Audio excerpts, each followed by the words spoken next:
টানি আনোতে মোৰ কঁকালে ভৰিলেই পানী মই একো বয় বস্তু অবচাব নোৱাৰিলোঁ মোৰ একো নাই এতিয়া ল'ৰা পোৱালি নমস্কাৰ বন্ধুসকল মই অভিজিত মই টিয়কৰ বাসিন্দা বৰ্তমান টিয়ক অঞ্চলত বানপানীৰ প্ৰকোপ কমিছে পানী শুকাইছে আৰু বহুত পানী শুকাইছে কিন্তু এতিয়া বানপানী হৈ যোৱাৰ পিছৰ এতিয়া যিবোৰ সমস্যা হেবোৰ লাহে লাহে মানুহৰ সন্মুখীন হ'বলৈ ধৰিছে বহুত মানুহৰ ঘৰদুৱাৰ ভাঙিছে পানীত বুৰি গ'ল এতিয়া বহুত প্ৰব্লেম হৈছে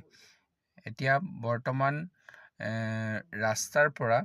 যেতিয়া ঘৰলৈ এতিয়া উভতিব মানুহবোৰে হেবোৰ সমস্যাৰ সন্মুখীন হৈছে মই এটা এনেকুৱা পৰিয়ালৰ ভিডিঅ' আপোনালোকক দেখুৱাইছোঁ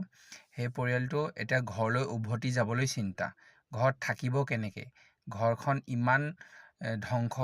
এনেকুৱা ধ্বংস হৈ গৈছে এতিয়া ইহঁত সেইবোৰ মানুহ কেনেকৈ জীৱন নিৰ্বাহ কৰিব সেইটো চিন্তা তো মই সেই পৰিয়ালৰ মুৰব্বী এজনৰ QR কোডটো মই দি দিম সেইটোত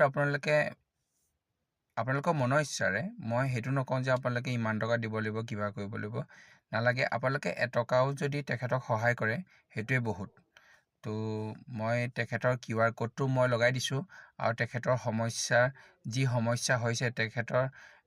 ভিডিঅ' অলপ মই ক্লিপ এটা লগাই দিছোঁ ল'ৰাটোৰ কিতাপ পত্ৰ চব মই আৰু মোৰ ডাঙৰ ল'ৰাটো ছাৰ একোৱে নেবাচি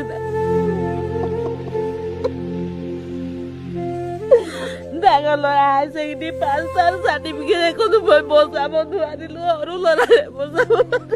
পৰিস্থিতি একেবাৰে বেয়া ঠাইতো নাই ভৰি দিবলৈ জেগা নাই ভিতৰত আপোনালোকে চিন্তা কৰি নিজে চাব জয় অসম জয় জুবিন দা।